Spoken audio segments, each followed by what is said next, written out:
At 7:48 this morning, a moment marked the end of an era and the beginning of an irreversible turning point. Prince William, heir to the throne, broke the silence with a decisive move. The dynasty closed, all hope of reconciliation shattered. Why did William act so forcefully? Was it to protect his family or a declaration of the dynasty's survival? We will explore these history-changing decisions right here at Windsor. Comment 1 if you support 0 if you find it unappealing. Don't forget to like and subscribe so you don't miss out on the upcoming power secrets. Let's begin. Instantly, the world held its breath. For the first time in decades, major broadcasters paused their programming to air what veteran experts described as unprecedented. No more vague diplomatic rhetoric, no more appeasement delays. This message was personal and utterly decisive from William. From London to Los Angeles, from bustling newsrooms to millions of individual screens, a new reality had been established. In the United States, where royal narratives are always viewed through a deeply ingrained cultural lens, this declaration was seen as a complete redefinition of the structure of the monarchy. This was no longer a dialogue, but an affirmation of the institution's future.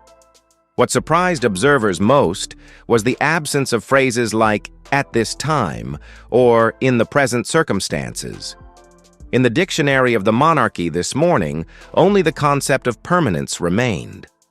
For those who had witnessed the crises of the past, William's steadfastness offered a thought-provoking clarity. Throughout the years, William had chosen to step back, allowing the institution to speak through carefully crafted statements.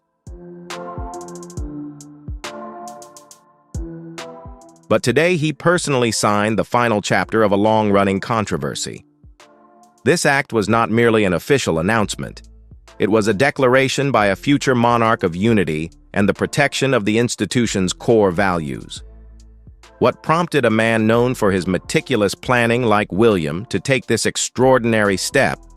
The answer lies not in a single event, but in the accumulation of subtle shifts throughout the autumn of 2024. When diplomacy is no longer sufficient to maintain balance, and when spiritual values are put to the test beyond their limits, decisiveness becomes the only tool to protect stability. This is not an impulsive reaction, but the result of a profound process of reflection on responsibility and legacy. The door has been locked, and the key has been handed over to history. It is the culmination of a silent observation process when the limits of tolerance have finally been reached. Throughout the latter part of the year, an unusual pattern began to emerge, making Catherine unable to remain silent any longer. Whenever a significant initiative is launched or a community mission is launched, opposing streams of information immediately emerge. These articles don't come from transparent sources, but are hidden behind vague concepts like insider voices or anonymous observers. However, the timing of their release paints a picture of calculated intervention rather than random news. In a private conversation, Catherine pointed out the existence of an invisible hand pulling the strings behind these upheavals. This was no longer a natural flow of media, but a strategic campaign to obscure her devoted efforts. Witnessing his wife's devotion being undermined by deliberate manipulation, a new resolve formed within William. Meanwhile, King Charles was also facing his own challenges. He realized that the monarchy's valuable resources were being disproportionately wasted dealing with misinformation from distant sources. Legal experts and security teams had to work continuously to assess the risks from inflammatory content in the digital space. Meanwhile, the monarch himself was prioritizing his recovery, which demanded tranquility rather than relentless pressure. He felt caught between family affection and the responsibility of protecting the stability of the institution. Hope for harmony was real, but systemic paralysis was unacceptable. The real turning point came from a secret national security meeting.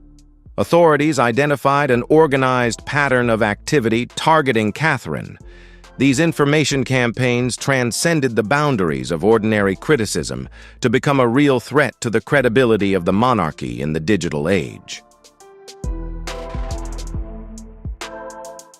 William received the report in a highly secure setting. Each page revealed a harsh truth about the origins of these psychological attacks. A significant proportion of the negative activities were confirmed to be linked to extremist groups from the opposition, turning William's suspicions into an alarming reality. The challenge extended beyond national borders.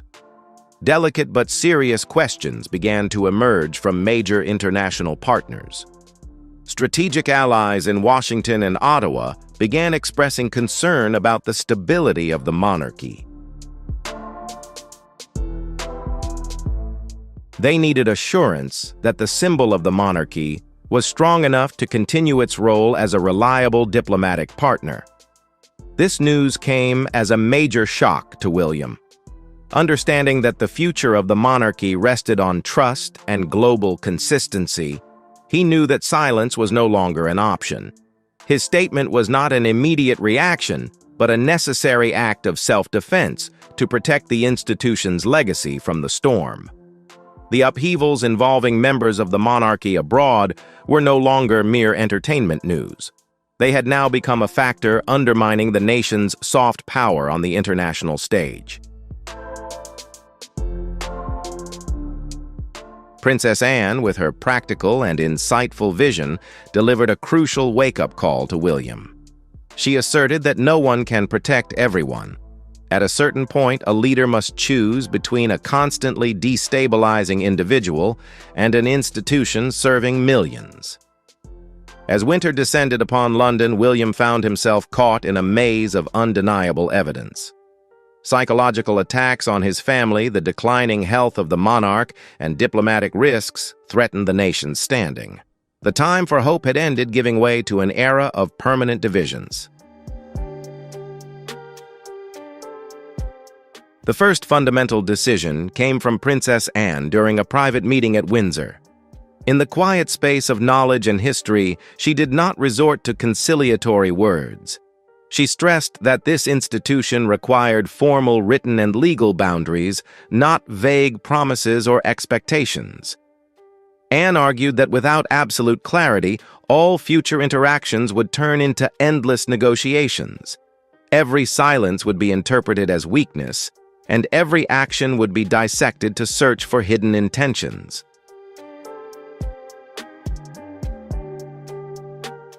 Please leave a comment with the number. If you admire Princess Anne's practical vision and determination in defending the institution, please leave a comment with the number. If you think she's too rigid and lacks the necessary empathy of a family, don't forget to press like and subscribe to the channel. Support us now, and make sure you don't miss our next decoding videos about the calculated moves of the royal family. Your interaction is what motivates us to uncover the truths hidden behind the walls of history. The only way to break the vicious cycle was to establish a new reality, a relationship with clear and public boundaries. William deeply understood that proactive clarity was the only weapon to eradicate ambiguity. The second decision stemmed from a comprehensive risk assessment by the palace legal team. The results of this investigation were truly alarming. If the ambiguity continued, the monarchy would face dangerous constitutional and security vulnerabilities. Experts warned of legal risks from unofficial statements and conflicts of commercial interest, damaging the institution's reputation. The longer the ambiguity persists, the greater the vulnerability of the institution. William understood that maintaining hope for reconciliation in a lack of transparency was essentially a far riskier gamble than a definitive split. The final, crucial element came from high-level diplomatic reports. International partners needed firm confidence that the monarchy was a symbol of stability and centralization. Prolonged internal turmoil had begun to erode the confidence of public opinion leaders and policymakers in allied nations. The issue has transcended the realm of a family conflict to become a major foreign policy concern.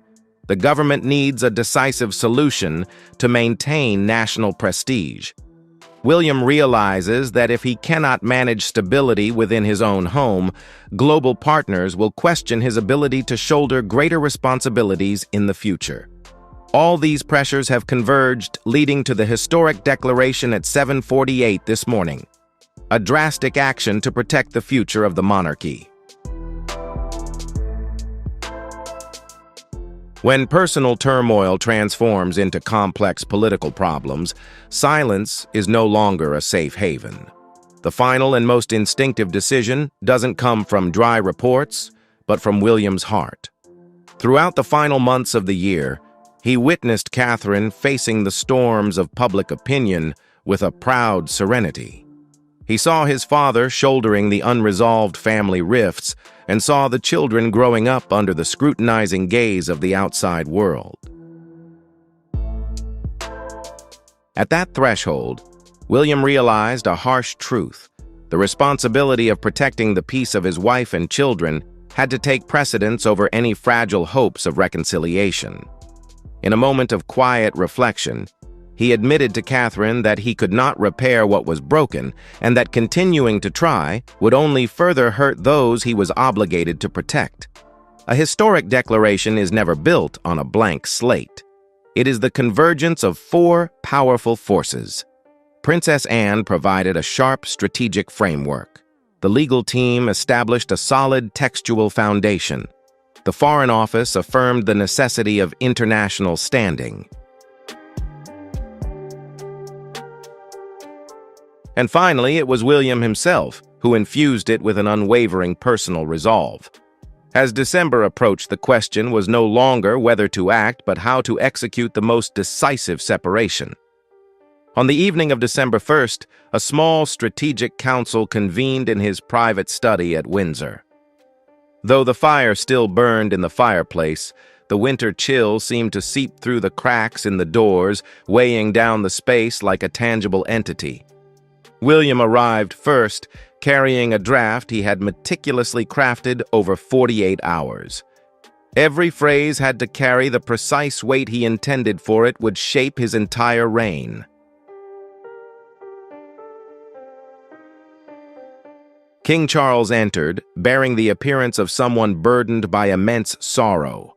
In his eyes, one could see the pain of a father witnessing the irreparable breakdown of blood ties.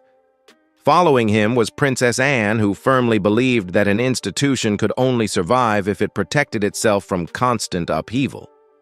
Emotions, however intense, should not paralyze the actions necessary to maintain stability.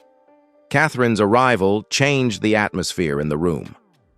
Although she rarely participated in strategic meetings, William needed her presence this time. She understood perfectly well that every decision tonight would directly affect the very lifeblood of their family. William began with a straightforward and decisive manner.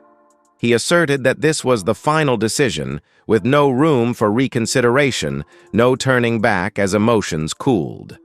After considering all options from reconciliation to gradually establishing boundaries, he concluded that the current ambiguity was the seed of perpetual instability. As the draft was passed around and silence fell, Catherine spoke in a soft but powerful voice filled with compassion. She reminded them of the profound pain this decision would inflict on those on the other side of the border. It was the moment when royal duty and human emotion clashed most intensely, marking an irreversible turning point.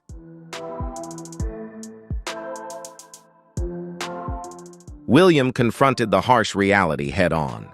He understood the pain of separation, but he also understood that maintaining a state of limbo would only further hurt those closest to him and weaken the foundation entrusted to him by the king. He could not continue to gamble on a distant possibility of reconciliation while neglecting his responsibility to protect the present. King Charles, in a moment of choked emotion, likened this to closing a door that should have been left slightly ajar. But William responded with the steadfastness of a true leader. That door was no longer a passageway, but a gap through which instability could enter. He closed it not with anger, but with the necessary composure for all to move forward together.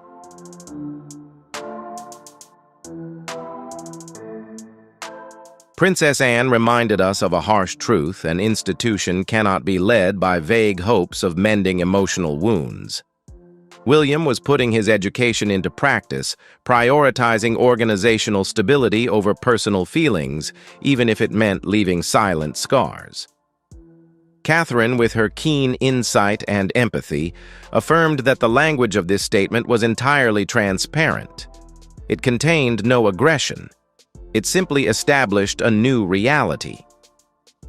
When King Charles concluded the meeting with his trust in his son's judgment, the burden of history seemed to have been transferred. The communiqué will be released at 7:48 a.m. tomorrow, ending any lingering doubts. Precisely at 7:48 a.m. on December 2nd, the official statement was released from Kensington Palace, permanently sealing all avenues of return. In California, amidst the dim twilight, the message arrived like a silent shockwave. It was not the language of bureaucracy, but a direct verdict from an older brother. Silence enveloped the space as this reality was revealed. An insurmountable line had been drawn, a decisive judgment whose intensity no one could have foreseen. Meanwhile, in London, the monarchy's media and legal apparatus operated with absolute efficiency to handle the waves of public opinion from the very first hour.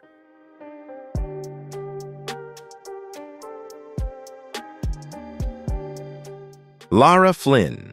Boyle's journey is not merely a story of physical transformation, but a valuable lesson in the philosophy of limits on the path to pursuing beauty. It shows us that in the quest to reclaim youth, one can inadvertently lose the most precious part of their identity. Her story offers a profound lesson in accepting and cherishing the traces of time, for they are what give a person depth. Lara serves as a reminder that the pinnacle of beauty does not lie in flawless perfection, but in authenticity and harmony with the natural order.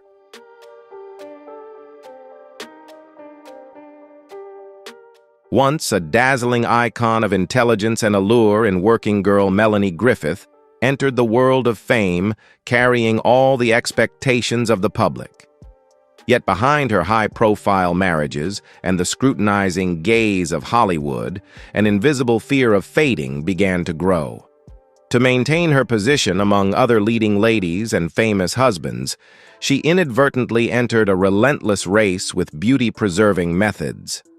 Decades of continuous interventions gradually built an artificial. This was no longer a pause or a lingering sulk. It was an end. By midday, the silence from the palace had become the final answer. The matter was officially closed. The future of the woman across the ocean would now unfold entirely separate from the orbit of the monarchy. William, having made the most difficult decision of his leadership career, had charted a new course for decades to come. As the winter light faded over London, a new reality began to envelop Meghan Markle's life. The illusion of a tomorrow where time could heal the cracks had completely vanished. William had not merely closed a door, he had declared that path no longer existed. Instead of running away, Melanie Griffith chose a path of courage few in Hollywood dare to take, acknowledging past mistakes and embarking on a journey to rescue her face. She sought out top specialists to undo the excessive interventions, striving to reclaim the natural fragments that remained.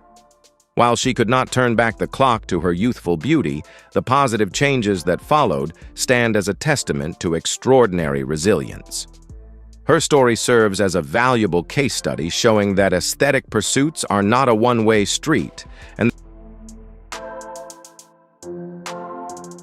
There is no longer any opportunity to reposition oneself as someone who can return when circumstances change, nor any suggestion of reconciliation if the organization accepts flexibility.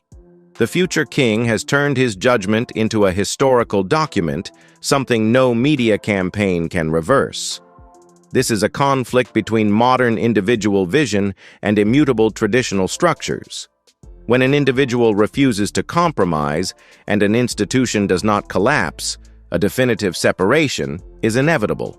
Looking back at the whole affair, we realize that sometimes the kindest thing to do is not to cling to false hope, but to accept reality. Instead of a fulfilling outcome as promised by glowing advertisements, she inadvertently became a victim of techniques lacking the necessary empathy and medical expertise. A harsh intervention on her facial structure caused the once-admired architectural beauty to collapse, leaving irreversible marks on her skin and natural features. By 2026, reflecting on Elsa's journey, one cannot help but be stunned by the extreme contrast. Though she still lives in wealth and prestige, her face has become a mask of sorrow where the flexible expression, the quiet pain of a woman unable to recognize herself in the mirror, is a modern tragedy where material wealth cannot compensate for the loss of personal identity. Elsa Patton's story is not merely a celebrity headline, it is a powerful educational lesson on the limits of aesthetic intervention. It reminds us that behind every promised miracle lie risks capable of permanently stripping a person of confidence and happiness. Elsa courageously shared her suffering as a warning to the world: cherish the harmony of nature and remain mindful of the temptations of art. With the door permanently sealed, a new, mysterious chapter officially opens. Is this verdict a necessary liberation, or merely the beginning of new storms? The ultimate truth always lies in the hidden corners that history has yet to uncover. Will this decisive action truly bring peace to the dynasty? Share your thoughts in the comments below, so we can unravel the mystery together. Don't forget to like and subscribe to the channel to avoid missing more shocking cases and hidden truths. Thank you for joining us.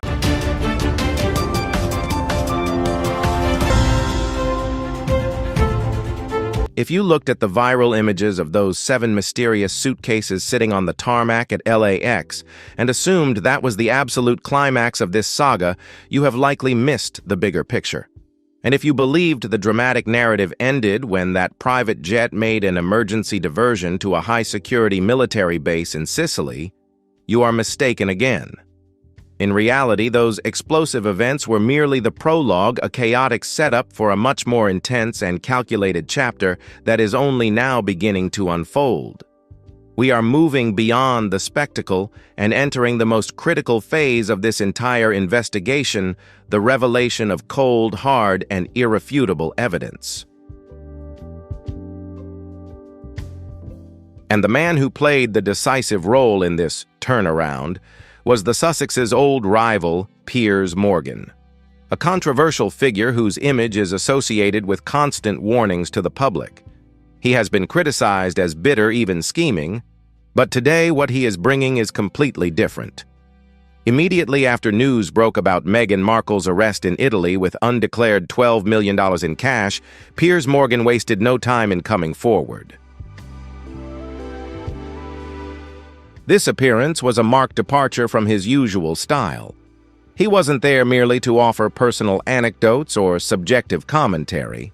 Instead, he arrived armed with a substantial, meticulously organized dossier that seemed to physically validate the fragmented truths that had been slowly percolating across social media platforms. With a gravity that silenced the room, Piers Morgan made a declaration that resonated with finality.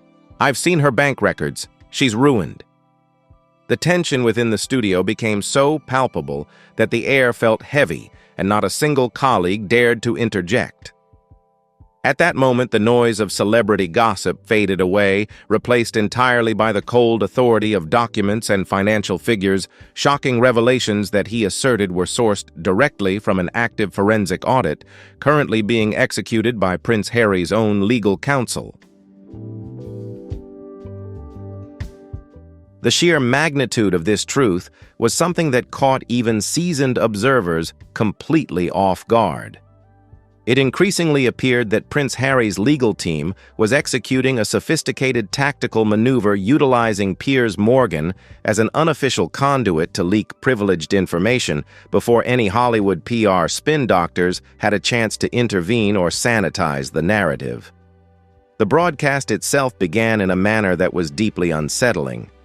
There was no opening music, no frenetic energy, just a heavy, suffocating silence that spoke volumes.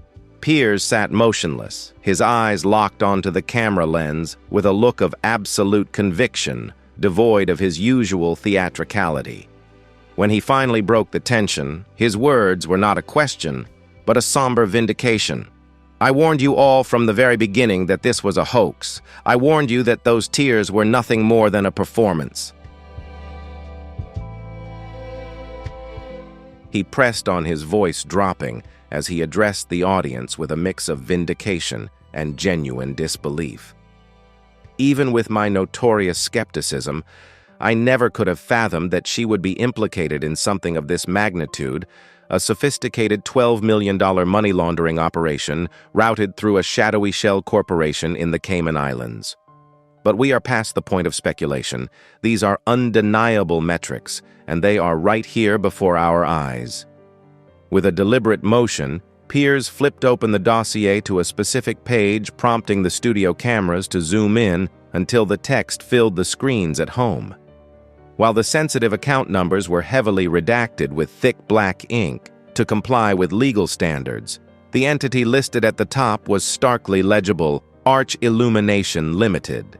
It was revealed to be a liquidation account held at Silicon Valley Bank, explicitly flagging an urgent wire transfer with a final destination of Dubai. These leaked files appear to serve as the final corroborating puzzle piece, validating the fragmented details that have surfaced in previous independent investigations. What we are witnessing here is not random spending, but a documented pattern of systematic withdrawals hemorrhaging from the Sussexes' joint accounts, a timeline that stretches back exactly 18 months. Piers drew the audience's attention to a critical timestamp buried in the ledger, his finger tapping the screen for emphasis. "Focus on this date," he commanded. "This isn't a coincidence. This marks the exact day the Spotify partnership was publicly terminated." The implication was devastatingly clear. The very moment their primary revenue stream evaporated, she allegedly initiated a series of unauthorized transfers. This behavior cannot be dismissed as a momentary lapse or financial panic. Rather, it bears all the hallmarks of a cold, calculated diversion of assets designed to secure capital before the ship went down. What infused Piers's reaction with such visceral impact was not just shock, but the chilling clarity of recognition. He knew exactly who he was looking at in that grainy LAX airport footage. He recounted a specific encounter with this woman at an exclusive media finance conference in London years prior, where she wasn't discussing public relations but was evangelizing aggressive high-stakes tax avoidance strategies tailored for the ultra-elite. "I knew the nature of her character from that very moment," he stated with grim certainty. "She was a shark in a tailored suit." Seeing this specific figure standing shoulder to shoulder with Meghan on the tarmac signaled that the situation had escalated beyond simple celebrity management. The conclusion was inescapable: the game was over. Meghan hadn't hired a business manager to handle her career. She had retained a professional cleaner to sanitize the trail. Piers then proceeded to drop perhaps the most explosive bombshell of the night, revealing a specific detail that has never before entered the public domain. He exposed a wire transfer totaling exactly $2 million drained from Prince Harry's private trust, the sacred inheritance left to him by the late Queen Mother. Crucially, these funds were not moved to a joint holding, but were funneled directly into an account over which Meghan exercised absolute unilateral control. The timing of this transaction is chilling. It was executed exactly 3 days before the chaotic incident unfolded at LAX airport. This timeline forces us to ask the question that is now echoing across the internet. Is this merely a bizarre coincidence, or are we witnessing the final steps of a meticulously planned exit strategy? We want to hear your perspective on this theory. Leave your thoughts in the comments section below and make sure to like and subscribe to the channel so you remain on the front line of this developing story as we continue to uncover the truth. The tremble in Piers' voice was unmistakable, vibrating with a level of visceral rage that seemed to shake the very desk he sat behind. As he pored over the damning documents spread out before him, his demeanor shifted from professional analysis to pure moral outrage. She didn't just drain a bank account. She took the entire inheritance that Harry's grandmother specifically bequeathed to secure his future. He seethed. Let's call this what it really is. That is not business, that is grave robbing. His words sliced through the stifling tension of the studio like a razor, leaving a heavy silence in their wake. He proceeded to dissect the financial statement we had uncovered line by line, his tone completely stripped of his usual wit or humor.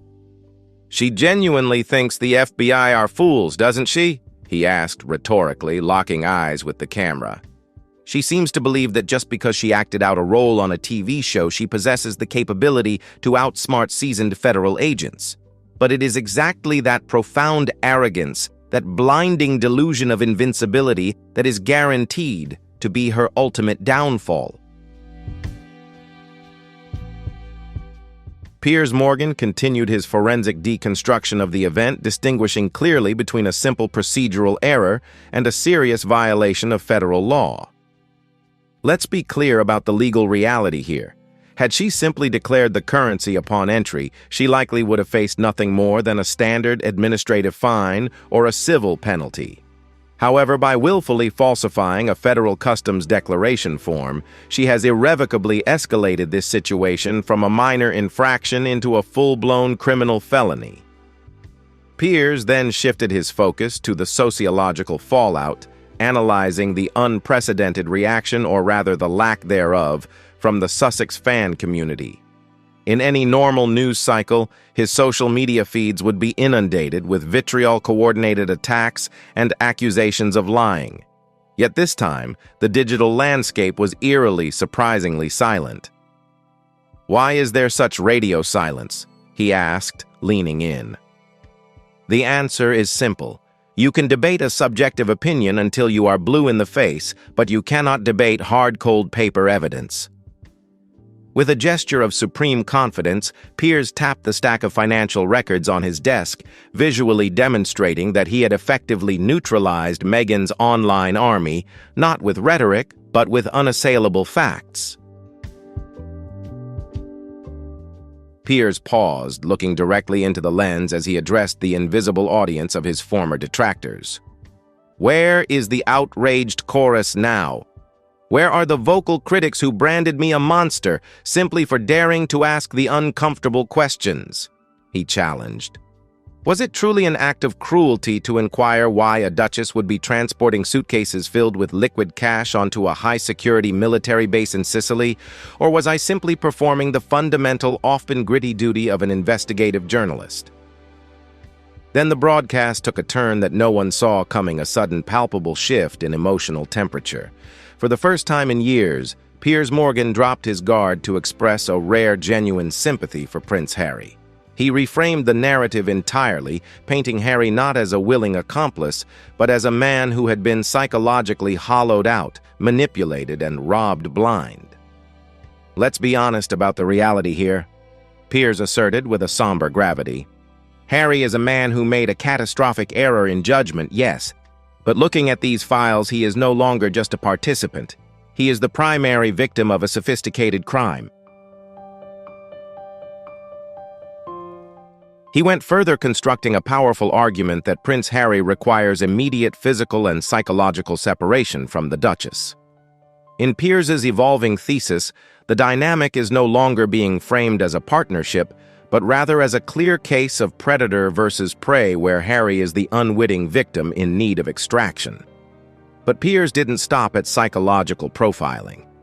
In a move that kept viewers glued to their screens, he teased the existence of a smoking gun document, a piece of evidence so volatile that strict legal constraints currently prevent its full publication.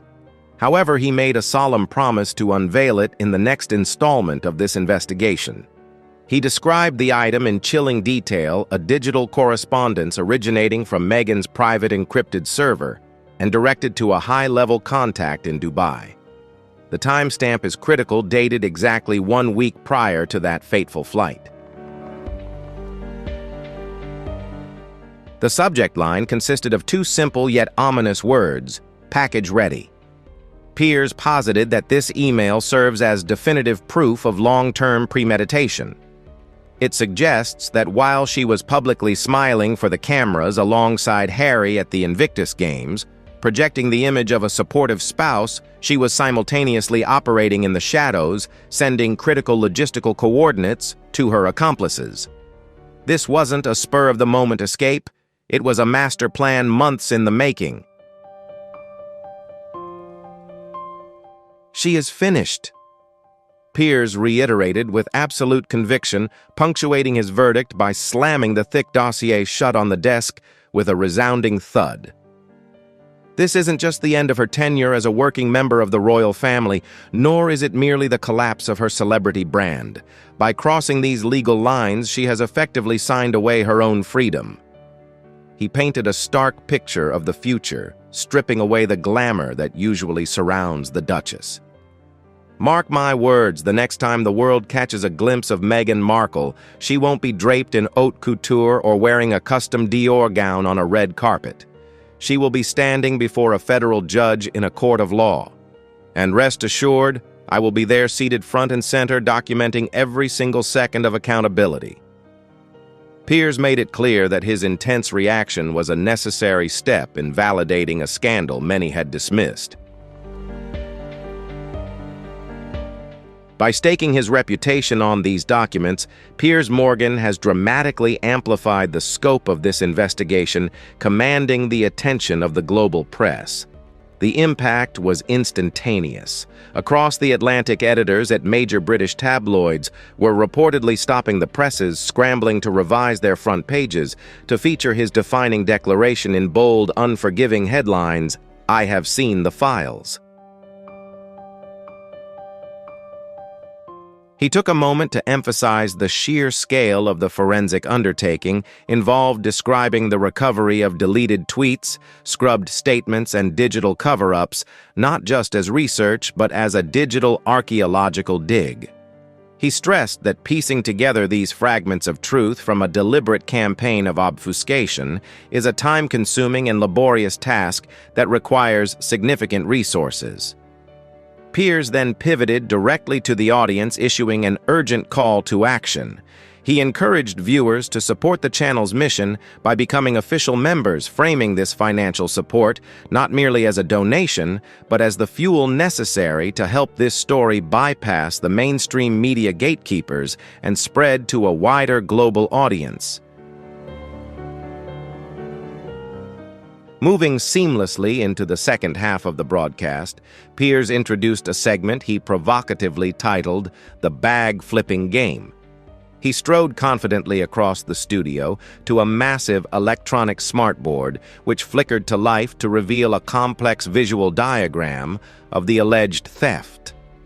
He traced the path with his finger, demonstrating that this wasn't a simple linear transfer from the Archewell Foundation directly to Meghan's personal luggage. Instead, the graphic displayed a labyrinthine spiderweb of transactions, an intricate network designed to confuse auditors and hide the true origin of the funds. At the heart of all the transactions was a Delaware-registered company called Project Phoenix LLC, which Piers claimed served as the funnel for receiving the money. Every payment from Netflix, Spotify, or Penguin Random House goes into a shared account, and within 48 hours a corresponding amount is transferred to Project Phoenix to pay for consulting services. Harry signed off on these payments. Piers pointed to the screen, drawing the audience's attention. "Look at that signature," he continued. "That's Harry's signature, but the dates don't match." This shows that these signatures were not real. They were just digital copies. Meghan didn't need Harry's approval for every transaction. She already had his electronic signature on file and automatically approved the funds. Harry was deceived, approving millions of dollars while busy playing polo or writing books. All through a single PDF file, and the truth revealed changed Harry's role from an accomplice to a victim of identity fraud. The unauthorized use of his electronic signature for each transaction constitutes the crime of signature forgery. Piers didn't stop there. He went on to highlight a crucial transaction, a $2 million withdrawal fee taken from the Queen Mother's Trust, the last remaining funds tied to Harry's family history. The receiving account, a Dubai bank called JRA Sovereign Holdings, confirmed the severity of the theft. Colleagues on set were furious, whispering to each other, "She took the Queen Mother's money." The money that was supposed to protect Harry was instead used to aid Meghan's escape. This wasn't just greed, but an act of revenge, a challenge to the organization that bestowed upon her the title she now hides behind Piers Morgan. After dealing with the legal threat, Piers moved on to the previously leaked emails. While unable to provide actual screenshots due to legal requirements, he did read verifiable excerpts. An email sent to an architect listed the assets to be liquidated, and not just cash. Piers read each item aloud. First, Diana's watch. Second, the Cartier bracelet. Third, the diamond engagement ring. He paused, his expression serious.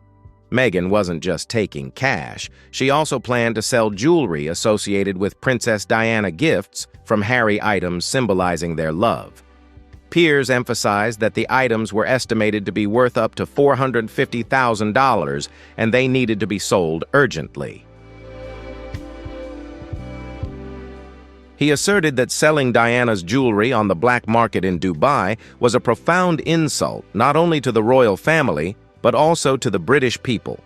Harry, who had always been proud of his mother, would see this as a grave betrayal, viewing her family's heirlooms as easily liquidated commodities. It would be an unimaginable psychological shock. Royal biographer Tom Bower, who was expected to appear on the show later, was overheard in the waiting room, sadly acknowledging the scale of the theft. Piers concluded with a strong plea to the Italian authorities: don't let her go. Confiscate her luggage and search her carry-on. If that Cartier watch is in there, she's smuggling stolen royal property. When the show returned after the commercial break, the atmosphere shifted from investigative outrage to justifiable vindication. Piers addressed the Hollywood elite directly. For years you have lectured us, awarded her prizes, and honored her as an icon fighting against systemic racism. So where are you all today? Piers named the powerful representatives at WME who signed contracts with Meghan, despite knowing full well that her financial books had been manipulated. He criticized her celebrity friends who lent her private jets, acting as carriers of illegal cargo. You're not supporting a humanitarian, Piers continued. You're covering up the reputation of a fraud. By protecting her and silencing her critics, you're complicit. You created the shield so she could embezzle $12 million. This is the Piers Morgan effect. Reclaim the awards. Admit if you've been cheated. Otherwise, I'll assume you already know. The next segment of the program revealed a shocking piece of information after the commercial break.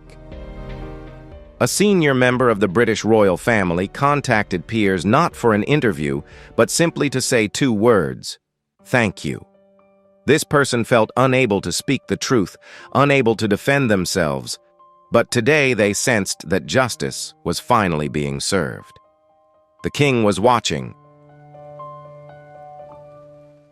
That thank you officially confirmed everything and showed Piers was acting as a secret communication channel for the monarchy. Piers also didn't forget to move on to political issues, particularly the interference of the Internal Revenue Service, IRS. How can a woman transfer $12 million through American banks without IRS interference? Piers questioned. If I transferred $10,000, they would audit me for a whole year. The story becomes increasingly complicated and the questions grow heavier. Will justice truly be served? Or is it all just an elaborate charade? We'll have to wait and see what further revelations come, but this story certainly won't end so easily. She has transferred millions of dollars, and now Piers Morgan is relentlessly raising thorny questions about political protection. He raises rumors that Meghan Markle is being groomed for a Senate seat and is building a network of connections with top Democratic fundraisers. Is she being protected? Is there a no-holds-barred approach to Sussexes records because Meghan is considered a valuable political asset? If so, this is not just a celebrity scandal, but potentially corruption at the highest levels of the U.S. government. Piers called for a congressional hearing demanding the release of suspicious reports from the banks. I want to see that report. I want to know which bank manager discovered it and who covered it up. There can't be 7 suitcases of cash on the runway and no one in power turned a blind eye, Piers said. He invited Dr. Orwell, a forensic psychologist, to join via satellite. Piers asked, "Is she insane or evil?" Dr. Orwell replied coldly, "She's not insane, Piers." Based on the analysis of the power structure and the transformation of the characters involved in this investigation, what are your thoughts? If you find Piers Morgan and the experts' arguments to be valid, please leave a comment. Number 2 in the comments section. If you believe this is just a misunderstanding or a staged scenario to tarnish reputation, please leave a comment. Number 5, don't forget to press like and subscribe to the channel. Join us now as we continue to unravel the hidden corners and complex systems in our upcoming videos. Your support is our motivation to seek the truth. She is a highly extreme, antisocial personality disorder. The plans, the architect, the fake costumes, it's all cold, calculated, rational work. Piers relentlessly criticized she feels no guilt. She's just afraid of being caught. Right now she's sitting in a jail cell in Sicily. She doesn't regret stealing the money. She regrets that the pilot diverted the plane. At the end of the program, Piers held up the last photograph of Prince Harry taken the day before. Harry looked haggard, pale, and lonely. Piers said softly, "Look at him. This is what happens when you let a vampire into your house." She drained his bank account, his joy, his family, and his reputation. Now he's just an empty shell. The man who fought in Afghanistan has been defeated by a Hallmark actress. Looking directly into the camera, Piers continued, "Harry, if you're watching, pick up the phone. Call your father not to ask for money but to apologize, because the only people who will visit you in the hospice are the family you betrayed." Piers went on to announce that the U.S. ambassador to Italy had arrived at the base in Sicily. Don't let them make a deal. Keep an eye on the State Department, Piers warned viewers. If they try to sneak her back to a private clinic in Malibu for burnout treatment, we'll riot. She should be in jail, not at a spa. At the end of the program, Piers welcomed an unexpected guest, a former U.S. federal prosecutor specializing in international organized crime and large-scale asset seizures. This wasn't a famous lawyer seeking attention. "This is the man who sent drug cartels to jail," Piers introduced. The colleagues asked the question everyone wanted answered. Considering the charges of fraud, cyber fraud, money laundering, and misappropriation of trust funds, how long will she face in prison? The prosecutor remained calm and replied, "Ladies and gentlemen, if the evidence you present is credible, then this is not a light punishment. We are facing a serious case under the Criminal Influential and Corrupt Organizations Act, RICO. Meghan Markle, through a network of shell companies and offshore banks, orchestrated a complex scheme that carries a mandatory minimum sentence. Combined with charges of cyber fraud, customs violations, and illegal transaction structures, she faces a sentence of 20 to 30 years in prison without parole. Piers Morgan questioned her ability to avoid severe punishment, especially given her status as a duchess and mother of a prince's children. But the prosecutor shook his head. Not this time. The king had stripped her of her title, and the State Department was also suffering embarrassment as the incident humiliated the U.S. government at a NATO military base. This will be a lesson for all. No house arrest, no yoga retreats, no luxurious life in Monaco. Instead, Meghan will face years in a federal prison, perhaps FCI Dublin or Alderson, where men in khaki uniforms work for 12 cents an hour. From Duchess, she has become a prisoner, a harsh and inevitable transition. The illusions of exile in Dubai have vanished, and now she must face the reality of a 6x8-meter cell. Arteriovenous malformation, AVM, is an extremely dangerous condition in which the blood vessels in the face connect abnormally, forming a tangled network that can rupture at any moment. Jennifer's face was covered with bright red vascular masses, swollen like balloons on the verge of bursting. Every breath and every smile was a gamble with death for Jennifer. To save her life, doctors had to place tissue expanders beneath her facial skin, making her appearance during treatment even more frightening. You wouldn't believe the dramatic transformation she underwent after. As the cameras faded, the message became crystal clear. Stories can be staged, images can be curated, and sympathy can be manufactured, but the numbers do not lie. When the truth finally hits, no title, no fame, and no carefully crafted legend can protect her anymore. Please note, this content is for reference only based on unverified theories and public speculation. We are discussing this through an objective analytical lens. Now I want to hear from you. Press 1 if you believe this theory has merit. Press 0 if you think this is nothing more than baseless rumor. Don't forget to like and subscribe so we can keep uncovering the latest developments behind the veil of secrecy.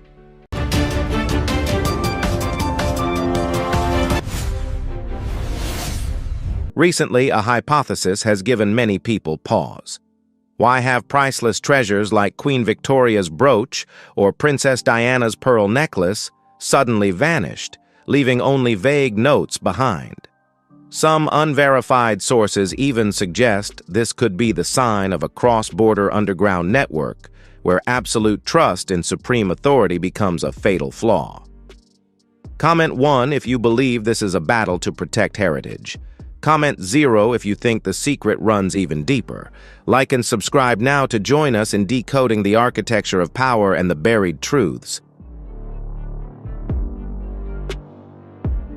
Beneath the gilded domes where time seems to stand still due to the impenetrable security of the British palaces, lie treasures measured not just in carats, but in millennia of history. They are symbols of an immutable system of power. However, a shocking theory is emerging. Can a fortress of faith be breached from within? When routine inventory checks, which were once merely procedural, turn into tense reconciliation sessions, an invisible truth begins to emerge. Everything began like a cold draft slipping through the corridors of Kensington Palace. Iconic objects, the jade brooch of Queen Victoria, the legendary pearl necklace once gifted by a Middle Eastern king to the late Princess Diana, now existed only as vague notes in archival records. When artifacts that were meant to appear at national events suddenly remained absent for years, the explanations of restoration or on loan began to reveal troubling gaps in logic. Amid the erosion of traditional values, Prince William took an unprecedented step. Bypassing official channels, he turned to Simon Harcourt, a specialist in identifying security vulnerabilities, a quiet operator who dealt exclusively with the cracks beneath the surface of high society. In a discreet room where daylight was smothered by heavy curtains, an investigation grounded in historical data analysis began. The notebook revealed more than missing items. It exposed a systemic collapse. Harcourt scrutinized decades of records, tracing the faintest clues on clasps and cuts. In a system of absolute control, is this a simple error or a dark internal shift? It begs the question, is heritage eternal, or can everything simply be replaced? Simon Harcourt's investigation no longer stopped at hypotheses on paper. He understood that in the world of national treasures, every gemstone carries its own distinct genetic code, its cut, its clarity, even the way it is mounted into its metal setting, and at a discreet auction in Paris accessible only to encrypted entities, a diamond necklace surfaced that through it was the ultimate silent witness, a custom clasp matching 1970s records perfectly. This shattered the palace's facade, yet the true horror wasn't the value but the systemic method behind it. Harcourt uncovered a sophisticated legal camouflage, where royal treasures were deliberately masked with vague labels like European provenance or 19th century relics. A cross-border network emerged, traces stretching from Geneva and Antwerp to Dubai, perfect buffer zones for the movement of high-value assets, and a strange commonality appeared as well. Despite passing through multiple auction houses, every trail led back to the same legal representative and a single luxury logistics firm, making it clear this was not an isolated theft, but a deliberate historical purge orchestrated by an entity with both access to the royal vaults and the authority to approve transfers without triggering any alarm systems. As the list of displaced fragments grew longer, Prince William faced a harsh reality. What was being lost was not jewelry, but entire chapters of a nation. Harcourt identified a fatal flaw in the security system: absolute trust in supreme authority. When a signature from the highest level appeared on documents authorizing the removal of artifacts for restoration or diplomatic exhibition, every layer of security automatically stood down and the pursuit shifted from objects to people. In a dimly lit cafe in Antwerp, a veteran gemstone appraiser revealed a crucial detail. 2 years earlier, he had been asked to evaluate stones of regal beauty for an anonymous client. The intermediary was a figure with impeccably British mannerisms, yet who spoke French with effortless fluency during confidential calls, and the stones the expert identified were precisely the missing pieces from the palace collection. See, the trail was no longer made up of lifeless numbers. It had begun to take the shape of a specific individual. Within a power structure built on some of the strictest rules in the world, what is truly more frightening: the enemy from outside, or the betrayal embedded within the very procedures designed to safeguard trust? When the symbols of the past are quietly sold off, does the true value of the crown lie in its diamonds, or in a loyalty that has begun to fracture? In the world of heritage artifacts, human memory may fade, but expert appraisers do not. In a quiet, secluded corner, a former gemstone specialist who had spent his entire life reading the character of crystals provided a piece of destiny. 3 of the missing stones from the list were accurately identified by him through photographs. The trail lay not only in the material but also in the behavioral portrait of the transporter. He spoke impeccable English, yet transacted in French a sophisticated operator. He wasn't a thief, he was a logistics architect. Suspicion soon fell on Charles Everley. As a former senior aide, Everley held the master keys. He knew every artifact's history and the palace's secret security protocols. Everley's departure into the shadows 3 years earlier and his re-emergence as a private heritage consultant created a strikingly alarming correlation. During a calculated meeting at an exclusive London club, where privacy was the ultimate principle, Harcourt witnessed the moment of a cracked facade. With just a subtle mention of the legendary sapphire ring, Everley's calm gaze shifted into a cold, calculating precision.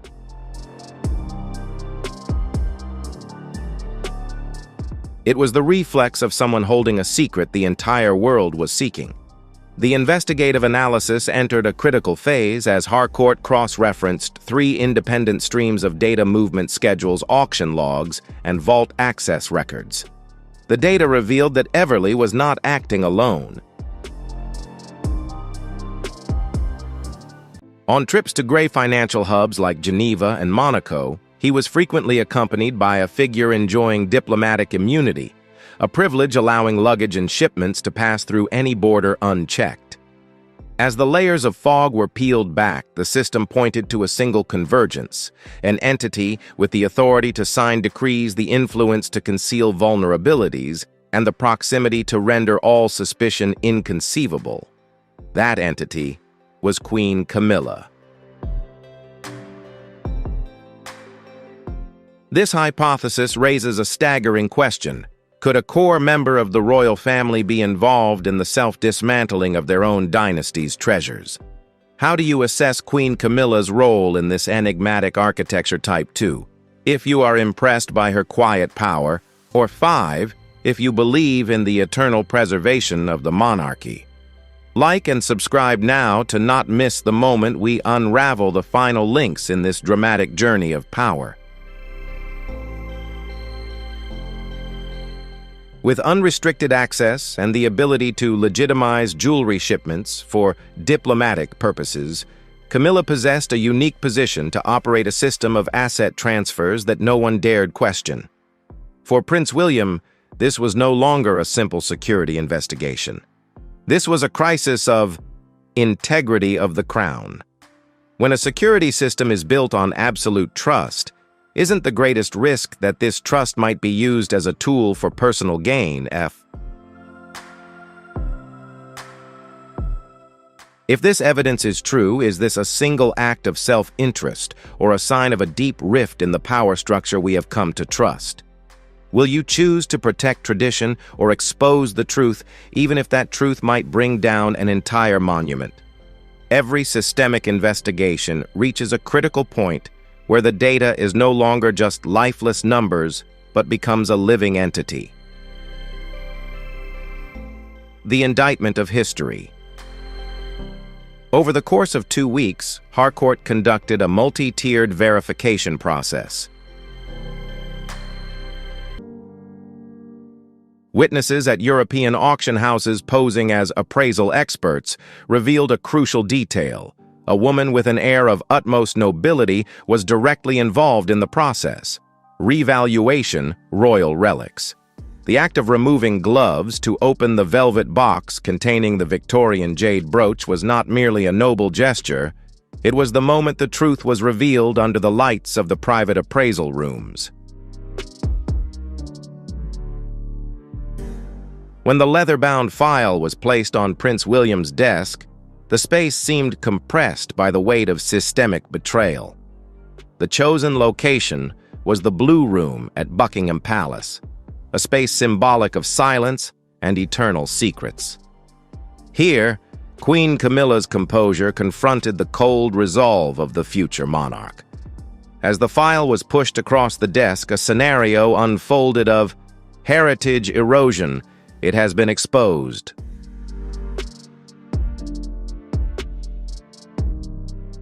Camilla didn't deny the meetings, cloaking them in diplomatic protocols and secure restoration. But when pressed for records, silence followed. This was no longer a family dispute. It was a war between sacred tradition and cold pragmatism. Though she offered no confession, the balance of power had shifted forever. Camilla exited with a stoic face, yet her silence confirmed an irreparable rift. Immediately, a shadow shift swept through the palace. Sudden absences and nervous aides signaled the start of power isolation. The system was rapidly closing ranks to shield its core from the inevitable media storm.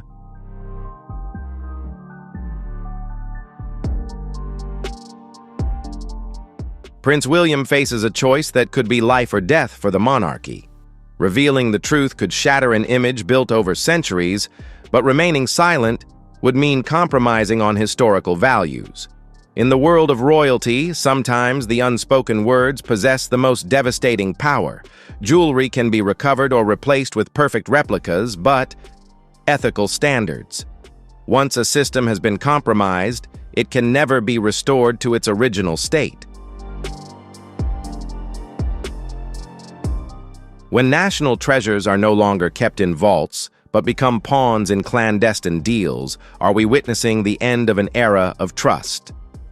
In your opinion, does the integrity of a monarchy lie in the glittering diamonds on its crown, or in the transparency of those who wear it? Is silence the best way to protect the monarchy, or will that very silence be a poison that gnaws away at the future? In the architecture of power, hesitation is sometimes more dangerous than a direct attack. CE. Prince William faces a difficult dilemma regarding system integrity. Should the dynasty protect its false image of unity or undergo a painful surgical procedure to salvage its core values? When trusted advisors are summoned in secret, a systemic analysis reveals that silence is no longer a shield, but complicity. The international media, with the keen instincts of the digital age, have begun to notice the implications. White space in Queen Camilla's schedule. The unexplained diplomatic flights and absences from traditional events created an uncontrollable wave of public opinion. Any hope of a mistake vanished when the final report from Zurich arrived. The emerald bracelet, a symbol of continuity dating back to the Empress Dowager's time, had been discovered in a private vault. This was no longer a hypothesis. This was a illegal asset supply chain. It was finalized.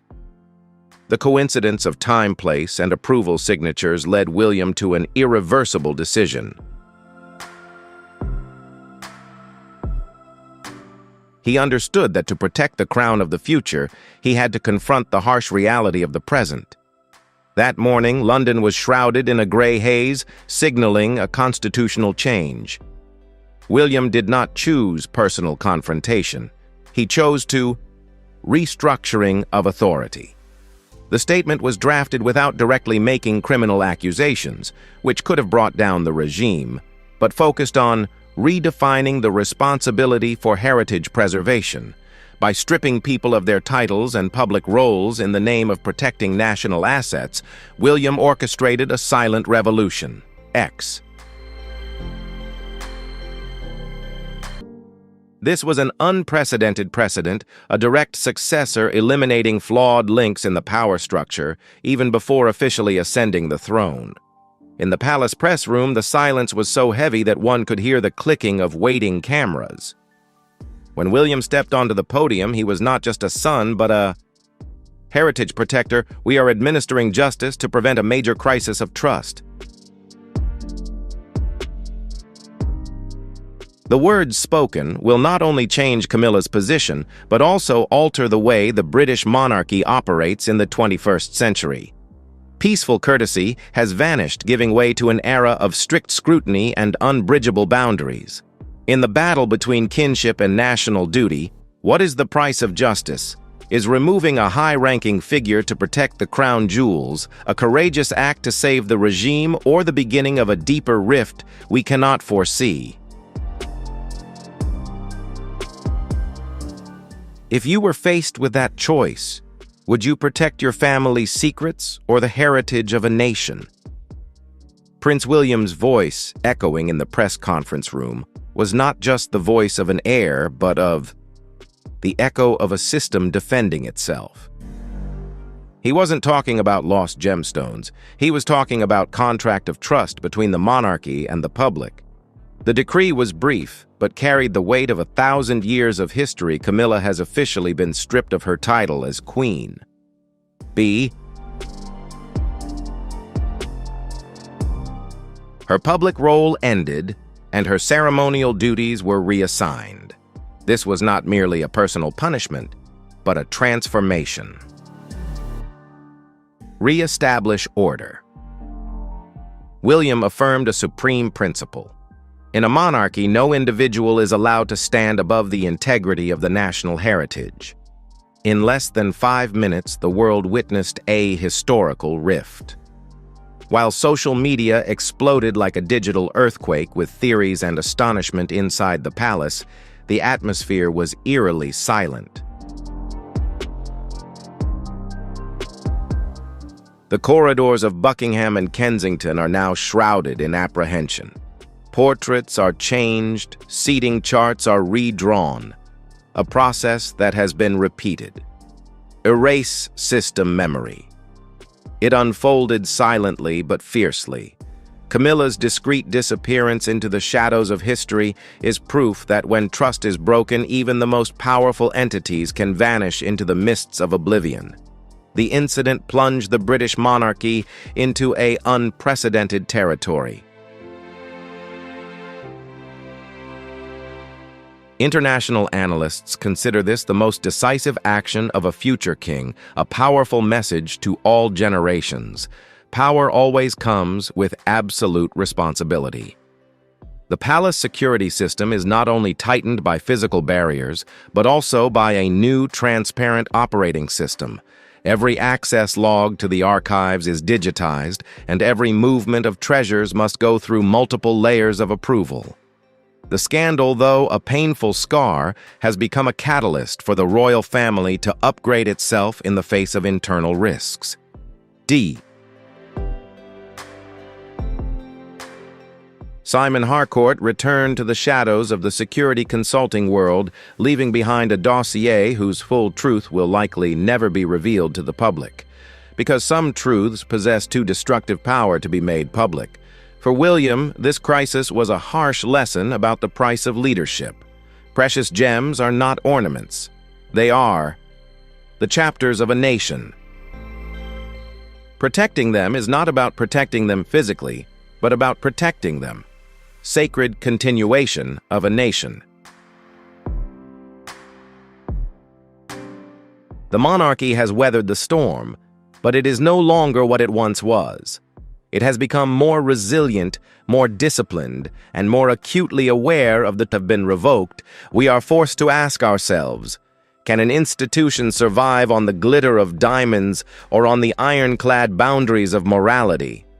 In the battle between kinship and duty, was William's decision a necessary act of ruthlessness to save the future, or a crack that can never be mended in the heart of the dynasty? The answer perhaps lies not in what we see, but in what the royal family will choose to protect for centuries to come.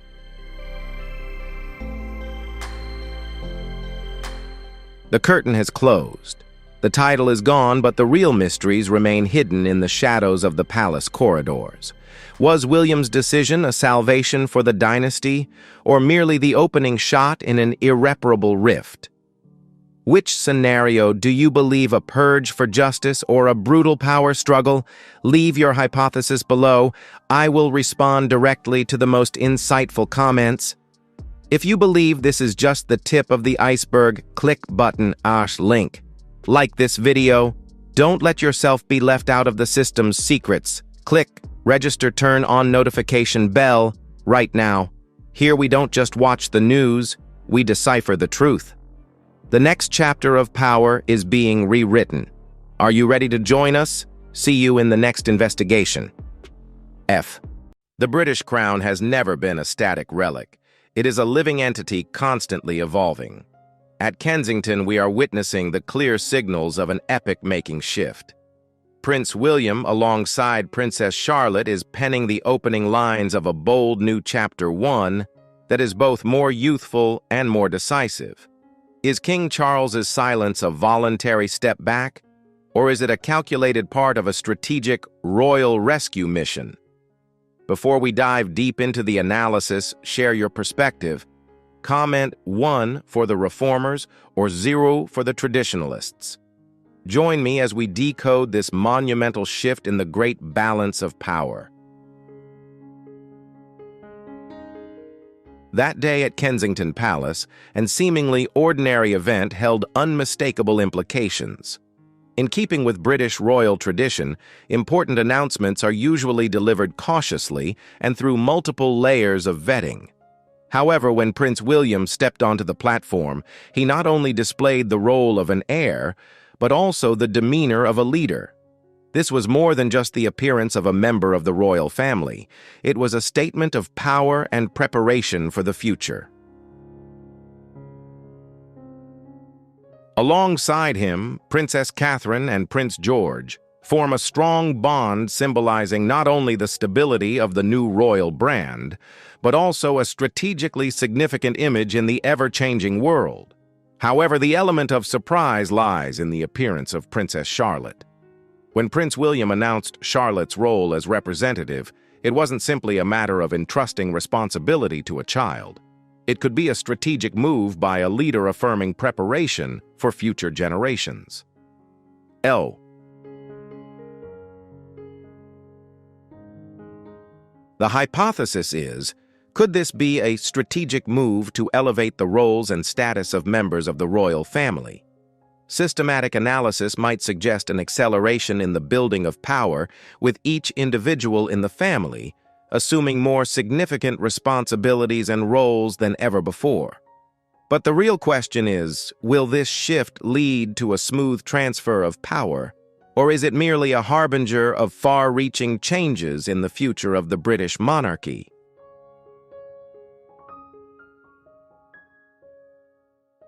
With the third generation rapidly rising to the center, it becomes clear that this is not merely a shift in the royal family's narrative, but a deeper strategy to ensure continuity and stability during a turbulent period.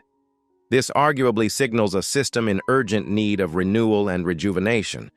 The question is, why has this urgency become necessary?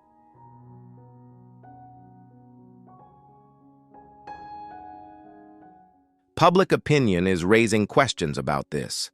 Could the functioning of King Charles's reign be facing challenges unknown to the public? Many theories suggest that the monarchy's central processor may be facing problems that have not been officially disclosed. The silence of King Charles III and Queen Camilla throughout this process was not a coincidence. On the contrary, it was a crucial factor that cannot be overlooked.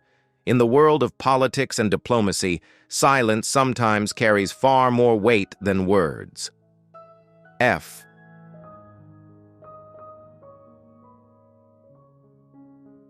These silent actions may be a strategy to project subtle power or to avoid comments that could alarm the public. Behavioral analysts suggest that a soft transition is underway, a quiet but impactful process that is gradually changing the face of the royal family. Looking at approval ratings, it's clear that William and Catherine are rising strongly, not only domestically but globally. But what is happening inside the palace?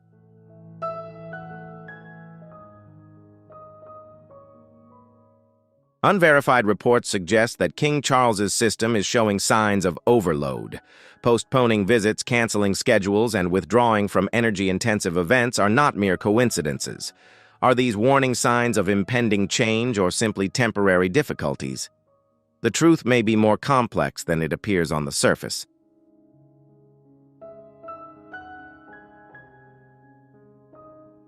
It could be argued that as Prince William continues to appear more prominently and forcefully in public events, this cannot simply be seen as a surpassing of his father, King Charles. In fact, these actions may be part of a subtle rescue process aimed at filling the power vacuum left by King Charles, despite being the head of state. A noteworthy hypothesis has been put forward. The dynasty is no longer operating on a linear model, but is gradually shifting to a parallel one in which King Charles holds the symbolic constitutional role on one side, and the Welsh family, particularly William and Catherine, wield real power in shaping the future and managing public diplomacy on the other.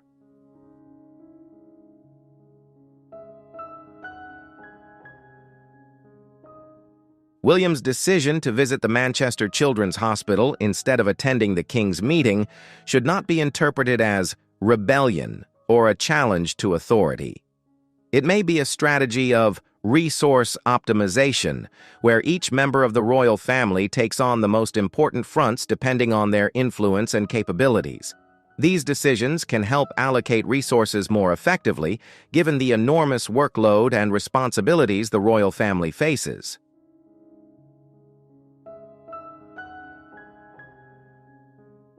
However, as with any systemic change, there is always friction.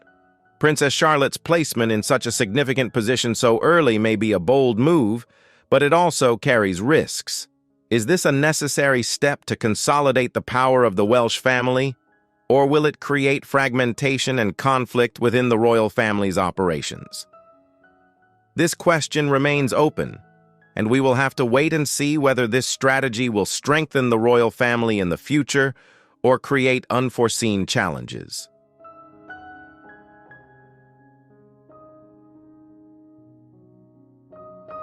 Whispers about the events of the previous decade still echoed, making her legitimacy a major question mark. However, history always takes unexpected turns.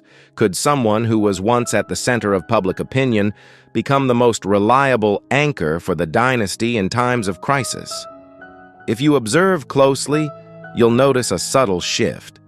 The most powerful figure seems to appear less frequently in front of the cameras. Instead, there are brief announcements about the treatment process. When the lighthouse no longer shines as brightly as before, who is truly steering the ship of the kingdom? In the documentary Behind Closed Doors, the Queen mentioned the cycle of trauma. But observers are paying attention to the detail at the Isle of Man. She chose to confront the issue directly rather than avoid it when discussing the king's health. Could this be a psychological stepping stone to allow the public to gradually become accustomed to the Queen's dominant presence in major decisions? Or was it simply a humane outburst from a life partner after days of bearing the burden of pressure? The contrast between the king's outwardly optimistic demeanor and his restricted activities creates a logical loophole. Are we witnessing the truth or only what is allowed to be seen? Prince William and Princess Catherine, symbols of steadfastness, they serve as pillars of steel upholding public trust. Prince Harry. A message from afar, bridging geographical distances with genuine understanding. Princess Anne, the younger sister who is believed to be bearing the heaviest burden of grief over her brother's misfortunes. But just when the world believed the royal family had established a solid defense line, a new crack appeared right at the epicenter. In November 2024, an unprecedented event occurred: a mass absence. Queen Camilla unexpectedly canceled important ceremonies at Westminster Abbey. The official announcement stated a lung infection and the need for rest as advised by her doctor. However, with the king also facing a rigorous treatment regimen, this absence inevitably raised sharp questions from the public.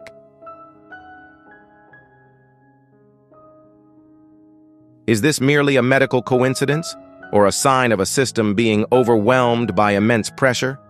The fact that the Duchess of Gloucester had to replace her at important diplomatic events sparked a wave of conspiracy theories. Was the true state of the royal court being concealed to avoid a widespread crisis of confidence? With both of the palace's highest symbols facing physical challenges simultaneously, the future of the monarchy presented an unprecedented governance dilemma. The velvet curtains of Buckingham Palace remain drawn, yet the scripts of the future continue to be written by the world's curiosity. Are we witnessing a monarchy striving for transformation, or are we seeing the most fragile moments of a 1,000-year institution? Are we truly observing the breaking point of this millennium-old establishment? If you feel yes and believe a major shift or an underlying upheaval is being prepared, please leave a number 2 in the comments. If no and you believe this is simply a brief rest as announced, leave a number 5. Don't forget to hit like and subscribe right now so you don't miss our upcoming deep dive analyses. In the world of symbols, presence is power. But what happens when two of a nation's most revered symbols simultaneously face a health crisis? Observers are speculating about a worrying scenario, a kingdom without a direct leader. Queen Camilla's absence following the king's announcement has created a terrifying power vacuum. Remember the dark shadow that fell over the Princess of Wales, Catherine, earlier this year. Although she declared victory in her silent battle in September, its aftermath remains a grim reminder of the monarchy's fragility in the face of the trials of nature. Is Buckingham experiencing a bigger health crisis than what's being reported in the press? To understand Camilla's position, one must turn back the pages of her controversial history. Her journey was not a bed of roses, but a triumph over the ghosts of the past. However, history always takes a different turn. Can someone who was once at the center of public opinion become the most reliable anchor in times of trouble? History is the most honest mirror. In the 1950s, King George VI kept his health a closely guarded secret to protect the nation's image, leading to shock when the funeral bells rang. In contrast, Princess Margaret chose to publicly acknowledge her decline, bridging the gap with the common people. Buckingham Palace is currently torn between these two strategies: security for stability or transparency for empathy.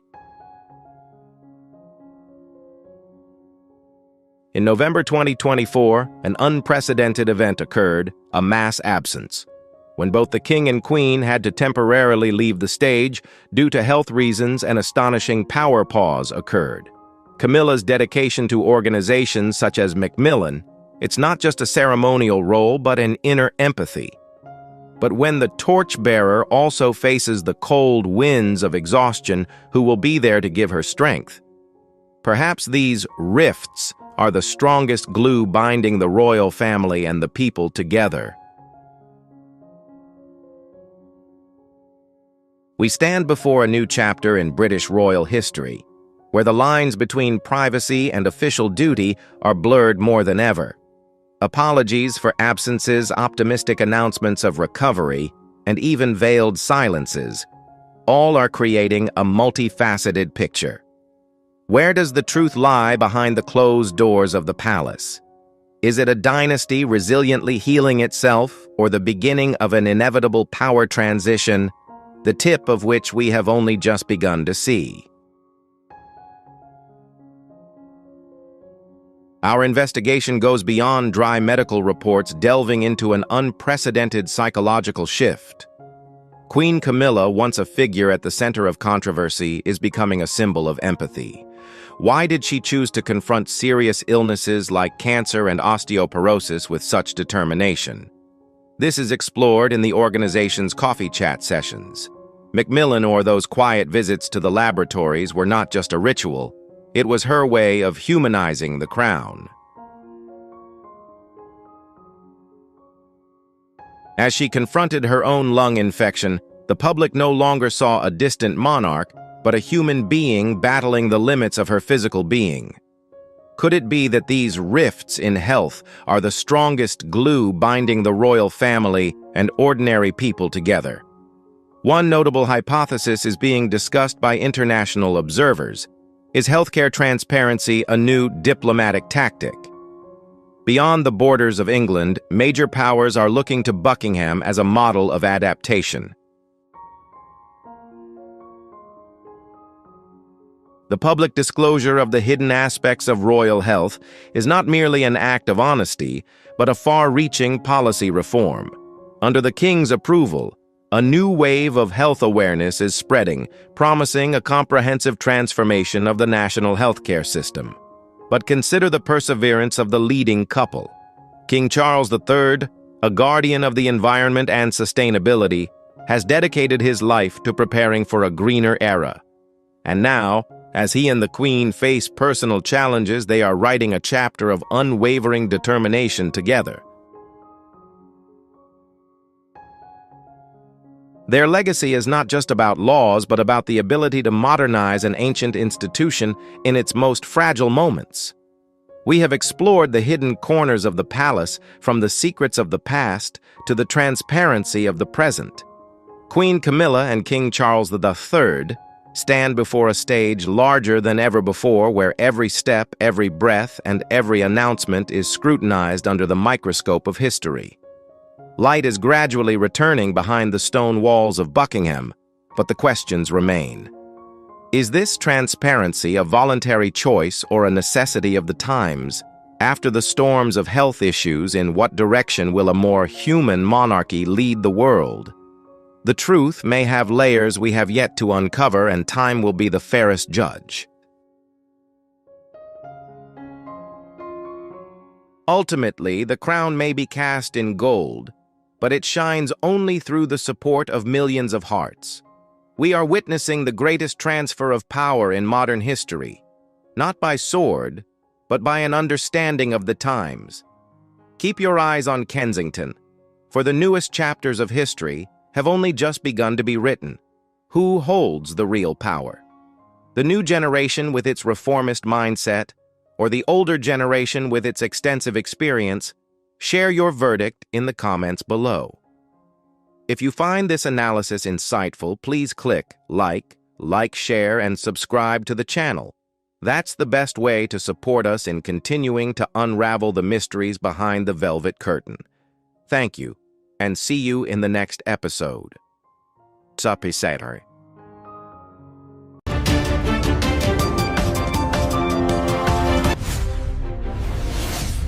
Within the structure of a long-standing institution, for an individual to embody the core values of the nation is not only an honor, but also a form of systemic pressure.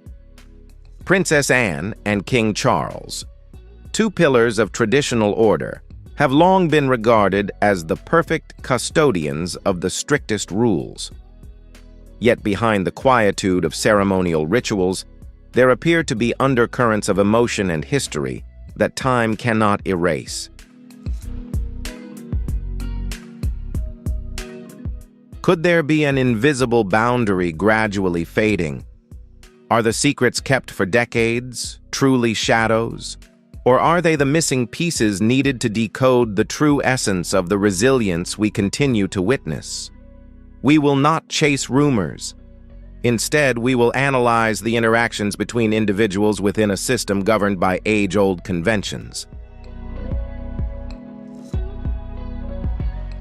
One of the most noteworthy aspects is the relationship between Princess Anne and Queen Camilla. On television, the world sees a harmonious blend of etiquette. However, from a systems psychology perspective, this harmony seems to lack a genuine emotional connection. A static distance exists between them. This isn't a direct conflict, but rather the presence of historical boundaries that have never been bridged. This estrangement is not a random occurrence. It seems to be the inevitable result of a series of events that unfolded decades ago when concepts of duty and affection began to intersect, creating complex variables. To understand reality, we must go back to a time when the old order still reigned supreme. Before becoming part of the power structure, Camilla was associated with Andrew Parker Bowles, a figure with a particularly deep connection to Princess Anne. Here we see a hypothesis of personal sacrifice in the face of systemic barriers. Princess Anne and Andrew once shared a genuine connection. But at the time, differences in faith and the strict rules of the church created an insurmountable wall between them. It's not just a story of two individuals, it's a clash between the yearning for freedom and institutional order.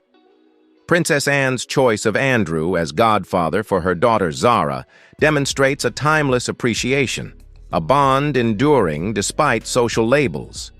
The complexity intensifies as timelines intertwine, forcing each person to follow a different path. King Charles, then a young prince, entered Camilla's life. An attraction based on calmness and understanding blossomed, but once again the system spoke up. Standards of suitability, family expectations, and military service created a fateful silence. When Charles returned, the old picture had been replaced by a new reality, the marriage of Camilla and Andrew. A cycle of regret and repressed emotions was formed. Could it be that these very knots have created a psychological legacy that influences how members of the royal family interact with each other to this day? Every system operates on a balance between individual ego and collective expectations. When personal emotions are forced to give way to symbolic values, what happens to the truths behind them? What do you think of this hypothesis? Were the strict rules of the past tools for protecting stability, or are they the very source of the silent rifts we are seeing?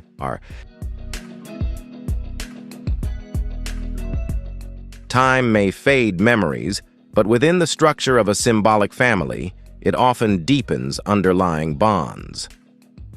Princess Anne, after establishing her own path with rigorous royal duties, maintained an invisible but enduring connection with Andrew Parker Bowles. Here we face an intriguing variable. When Camilla entered her formal marriage to King Charles, a complex web of relationships was formed. The woman at the center of the current system had once been intimately connected to both Anne's confidant and her brother. From a systems analysis perspective, this is not simply a love story, but an overlapping of social roles, creating significant psychological pressure on the stability of internal relationships. Princess Anne has always been considered the embodiment of the traditional model, where devotion, order, and adherence to rules are never allowed to be shaken. For a mindset that values consistency so highly, the appearance of Camilla is not just an addition to the family, but a sign of disruptive change. Could it be that in the mind of a heritage guardian, Camilla's presence also evokes the most turbulent periods of the royal family? This contrast isn't an open war, but rather a difference between two sets of values, one representing absolute steadfastness to the past and the other symbolizing adaptation and restructuring after setbacks. For decades, this quietude has been maintained as a shield protecting the public image. However, as roles within the palace begin to be redefined, the cracks in this relationship are gradually becoming apparent. Respect in the royal world is never a free gift. It's a currency that must be accumulated over time and through trials. Their interactions, described as minimal politeness, are in fact a systemic defense mechanism. There are no direct confrontations, no harsh words, only carefully calculated distances. For Anne, acceptance seems like a rigorous verification process. Can an individual truly integrate into the system if they have been a disruptive force in the past? Camilla, in her position, understood that entering an established structure was a journey fraught with prejudice. Princess Anne's strength and assertiveness mirrored the expectations the system placed upon her. In her silent struggle for acceptance, the story wasn't just about who was right and who was wrong, but about how to reconcile old wounds into a shared future. We have journeyed through layers of time, from the harsh rules of faith to the intricate web of personal relationships.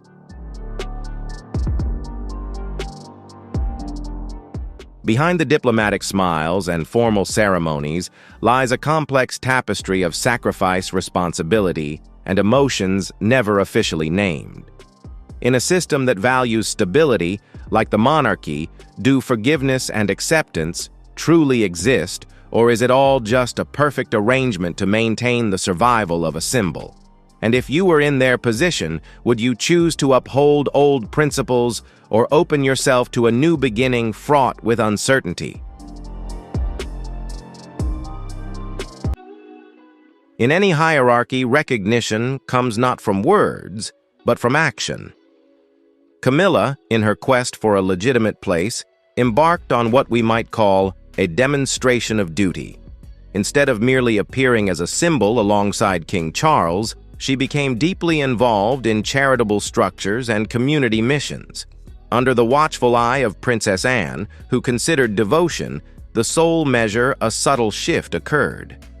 As instinctive resistance subsided, it was replaced by professional recognition.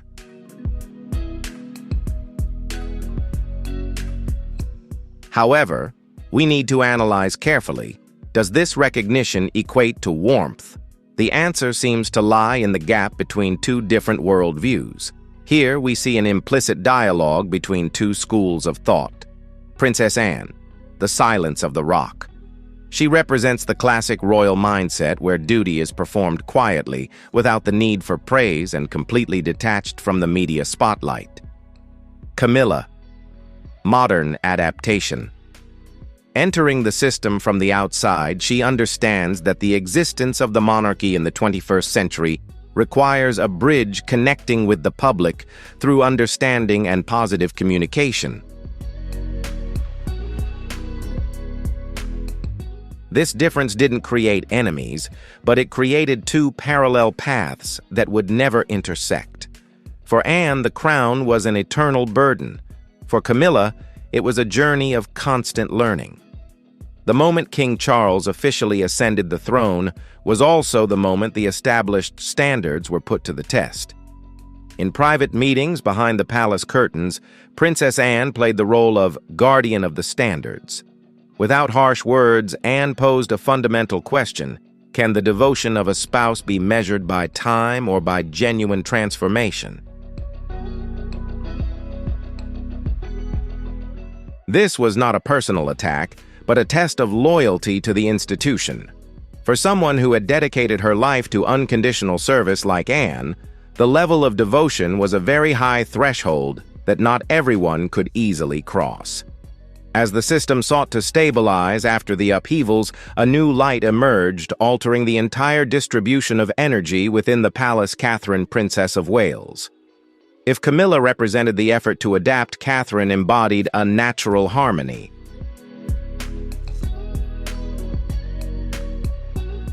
The Princess of Wales not only received public support, but also evoked memories of an ideal role model from the past. From an analysis of her influence, we see a psychological eclipse phenomenon, no matter how hard Camilla tries. Catherine's radiant and amiable presence seems to be casting an invisible shadow. Catherine's rise is not just a story of fame. It is the emergence of a new balancing point in the royal family. Someone who can connect Anne's rigorous values with the approachability of the new generation. We are witnessing a power struggle between positions and influence. While Princess Anne remains a firm moral compass, Camilla faces a new challenge, not only gaining acceptance within the family, but also finding her own voice amidst the powerful allure of the next generation. What is your hypothesis? Is Princess Anne's strictness necessary to uphold the core values of the royal family? Or is the presence of new figures like Catherine the key to this institution's continued existence in the public eye, based on analyses of the character and depth of these royal figures? Let's leave comment number 2. If you are impressed with how they are asserting their position and preserving their heritage, leave a comment. Number 5. If you notice other mysteries still waiting to be solved in the future, don't forget to press like and subscribe to the channel book now to avoid missing out on the most insightful analyses of the world of power symbols. In a system built on titles, the emergence of a middle-class figure like Catherine, Princess of Wales, created an interesting breakpoint. One theory suggests that Catherine's sophistication stemmed not from her lineage, but from a combination of modern education and self-effort. This creates a paradox. While the world admired Catherine's approachability within the confines of the ancient walls, she was a challenge to established norms. Could the underlying distance between Camilla and Catherine not be merely personal prejudice, but rather a resistance from an old order to a model of popular monarchy? Catherine represents a future where public support is the true measure of power, something Camilla, no matter how hard she tries, always faces obstacles from the past. Here we see two contrasting journeys. Camilla's journey, a journey of redemption and perseverance over decades to gradually gain acceptance. Catherine's journey, an almost immediate explosion of faith and love. This contrast created systemic pressure on the role of the queen consort. While Camilla relied on experience and perseverance to assert her position, Catherine used soft power, kindness, and modern style to become the soul of the new era. It was a silent competition where every step, every smile was a message about who would truly redefine the image of the royal family in the public eye. Amidst the undercurrents of fame and influence, Princess Anne remained a guiding landmark. As tensions among the female members of the family showed signs of escalating, Anne took what analysts called asserting priorities. Instead of engaging in debates about media image, Anne focused on strengthening the crown's power structure. She chose to act quietly but decisively, prioritizing core tasks that she believed were essential to the institution's survival. Her actions were not merely fulfilling her duty, but a message to both Camilla and Catherine that glamour may come and go, but responsibility to the crown is constant. Our investigation into the hidden corners of the palace has revealed a multifaceted picture: Anne's meticulousness, Camilla's persistent efforts, and Catherine's modern appeal. Three women, three representatives of different periods of history, are together creating a turbulent new chapter for the British monarchy. If you were at the helm, would you prioritize the steadfastness of tradition, like Princess Anne, or the modern adaptability of Catherine? Can Camilla truly overcome the shadow of the past when the standards of the ideal queen are gradually changing with the next generation? And finally, how will Princess Anne's next actions affect the power structure between Camilla and Catherine? Is her silence an acceptance or a warning of impending upheaval? While discussions about the royal family's future continue in London, Princess Anne chooses to appear in a highly symbolic setting: Guernsey Island. This was not merely a diplomatic visit, but a journey into the core of history, where 80 years ago the concepts of freedom and resilience were redefined after the dark years of World War II. From a systemic perspective, Princess Anne's presence at the 80th anniversary of Liberation Day was a strategic move to strengthen the living thread. She represented not only the crown, but also the continuation of a legacy left by Queen Elizabeth II, the royal presence in vital moments for the nation. A remarkable aspect of Princess Anne's approach is her breaking down of ceremonial barriers to connect with personal stories. When she takes the time to listen to the elderly, the last remaining witnesses of the occupation, a historical energy exchange takes place. She doesn't seek glamorous photos for the media. Her attentiveness is a message of recognition. For those who have lived through fear and loss, Anne's presence is like an affirmation that their sacrifices are an integral part of the national fabric.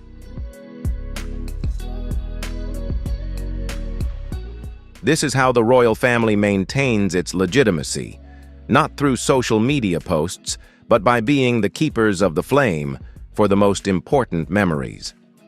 At the solemn church ceremony, Princess Anne's speech carried special weight.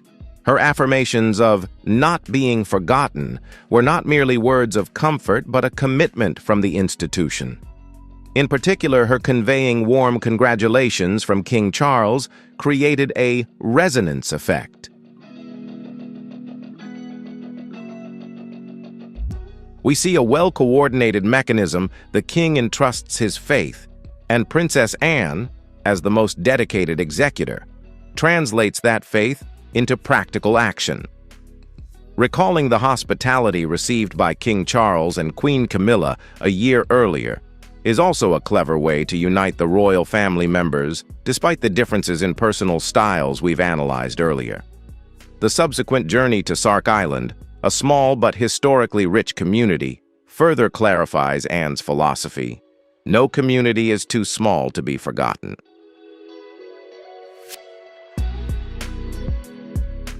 Her unwavering commitment to this memorial tour, despite the pressures and demanding schedule, demonstrates an ironclad sense of responsibility. It is her way of protecting the crown, by being present where it is most needed at the most meaningful time. Princess Anne's trip to the Channel Islands painted a stark contrast to the media frenzy at the palace. While the world was busy comparing Catherine's modernity with Camilla's efforts to adapt, Anne quietly built bridges between the past and the present. A hypothesis for us to ponder. Could it be that these quiet, historically significant journeys are what truly keep the monarchy standing against the storms of the digital age? In a world changing so rapidly, is Princess Anne's steadfastness to the past an outdated value or an indispensable spiritual anchor for the people? How do you assess the way Princess Anne represented King Charles in these historical events? When a royal visit sheds its rigid ceremonial layers, it becomes a reunion of witnessing souls. In Guernsey and Sark, we see not just a princess on duty, but a memory archive in operation. Personal stories, inherently small compared to the grand narrative of history, are the very atoms that make up the power of the crown in this new era. Perhaps the true value of royalty lies in its ability to transform the dry data of war into vibrant emotions. Let's analyze how the last surviving witnesses passed on their historical genetic code to future generations through Princess Anne. Let's consider the case of Winnie Coe. At age 85, the memory of her first chocolate bar was not simply a taste experience. From a systems analysis perspective, it marked the collapse of an isolated order and the rebirth of hope. In an environment where hunger was used as a tool of control, tasting the sweetness of relief packages was an emotional revolution.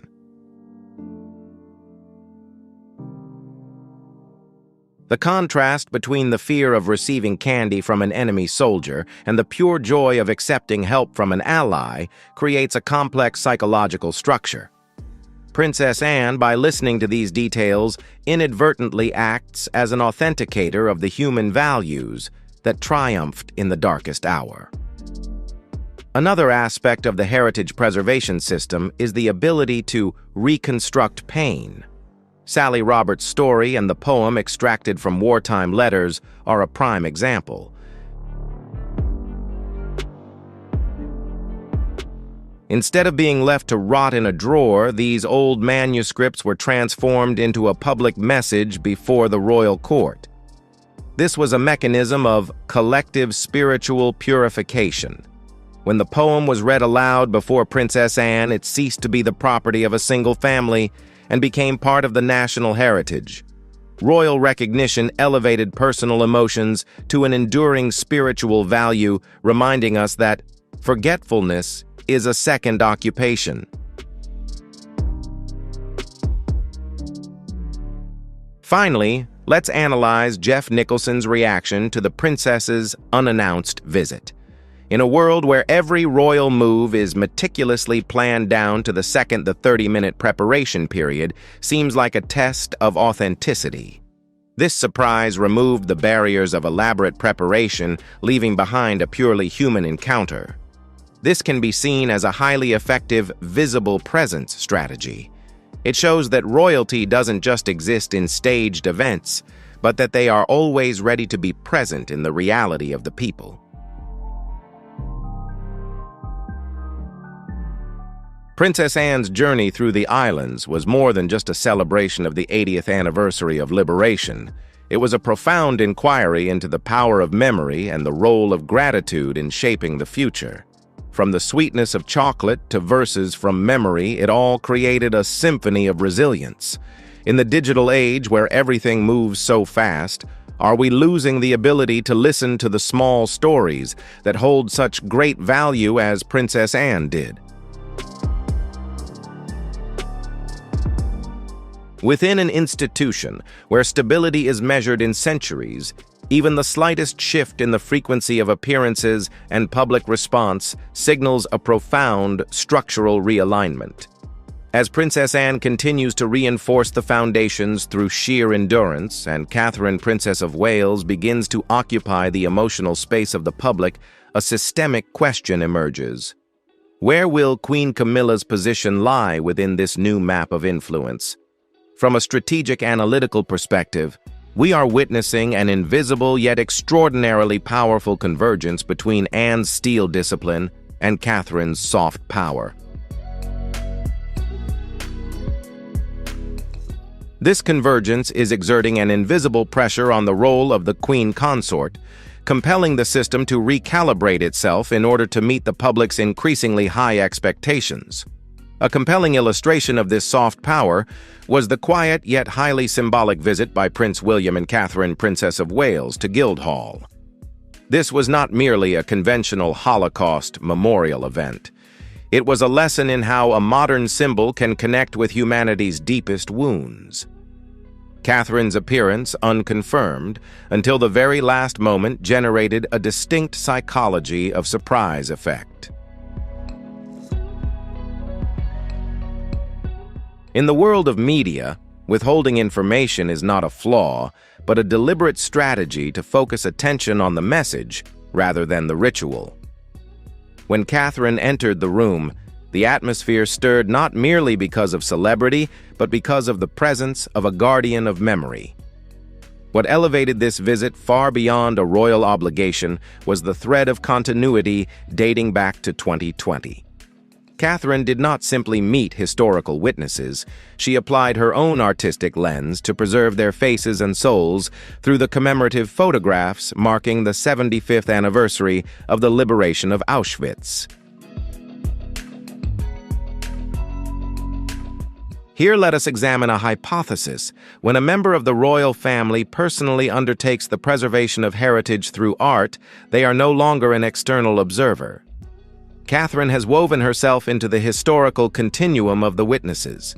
The reunion at Guildhall was not a diplomatic ritual, but a deeply human encounter. Her body language, eye contact, and gentleness testified to a form of systemic empathy, something no title alone can organically confer.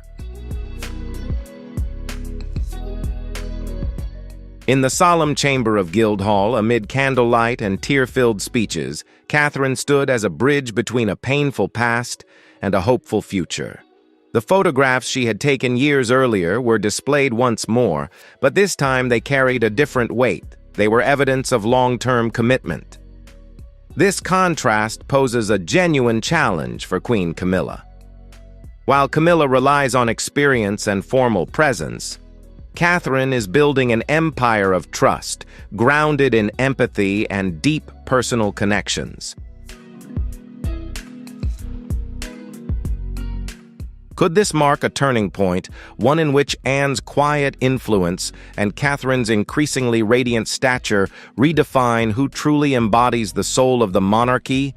In a world saturated with noise, silence can sometimes be the most powerful language of all. At the memorial ceremony, Catherine did not choose to place herself at the center of speeches. Instead, she chose empathetic presence.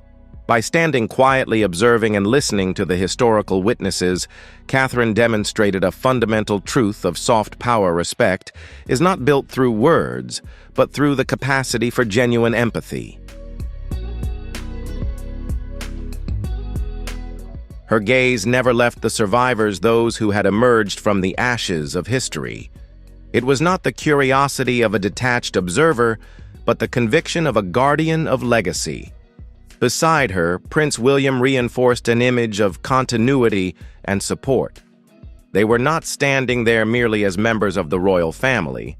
They stood as bridges between a painful past and the future's responsibility to remember. The photographs Catherine took are not simply visual art. They are mechanisms of historical validation reminding